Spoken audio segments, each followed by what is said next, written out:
जिला स्वास्थ्य अधिकारी के कार्यालय से सटे विभाग के स्टोर रूम में आज सुबह आग लग जाने से अफरा तफरी माहौल बन गया है। स्टोर रूम में रखा लाखों का सामान जलकर खाक हो गया है। फायर ब्रिगेड की मदद से आग पर काबू पाया गया, मगर तब तक स्टोर रूम में रखा सामान पूरी तरह जल गया। इस आग से स्वास्थ्य विभाग के अधिकारी के अनुसार 10 लाख से अधिक का सामान जलकर राख हो गया।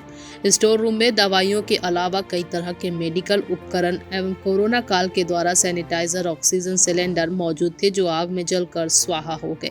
हालांकि फिलहाल इस बात का खुलासा नहीं हो पाया है कि स्टोर रूम में आग कैसे लगी। दरअसल कल सुबह जो लोग घूमने के लिए निकलते हैं, उन लोगों ने देखा कि स्वास्थ्य विभाग के स्टोर रूम से आग निकल रहा है। इसकी सूचना उन्होंने तत्काल थाना एवं स्वास्थ्य अधिकारी को दिया, जिसके चलते यह सभी मौके पर तत्काल पहुंचकर आग बुझाने हेतु उच्च अधिकारियों को सूचना दिया। जिला मुख्य चिकित्सा अधिकारी NR नवरत्न ने बताया कि आगजन की खबर मिलते ही विभागीय अमला मौके पर पहुंचा और फायर ब्रिगेड की मदद से आग बुझाने की कोशिश की गई।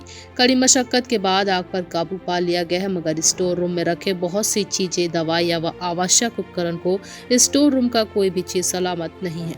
2 कमरों का स्टोर रूम घटना के 5-6 घंटे के बाद भी अंदर जाने की हिम्मत तक किसी में नहीं हो पाई। काफी नुकसान हो चुका है। तो जिला सा उसका स्टोर रूम में आग लग गई थी रात में। अब सारे सामान जो है जल गए हैं उसके स्टोर के ऊपर। अभी क्या स्थिति सर? अभी फायर ब्रिगेड के द्वारा बुझाने का कार्य किया जा रहा है। लगभग कितने का नुकसान है? अब अनुमानित तो है 10 लाख से ऊपर का ही होगा, क्योंकि स्टोर वाले ही बता पाएंगे। स्टोर क्या क्या सामान नुकसान? में बहुत सारी सामानें थी, मेडिसिन के अलावा बहुत सारे इक्विपमेंट्स थे, छोटे छोटे और बड़े बड़े। कुछ ऑक्सीजन कंसनट्रेटर, कुछ वेंटिलेटर से लेकर और भी बहुत सारी सामानें थी।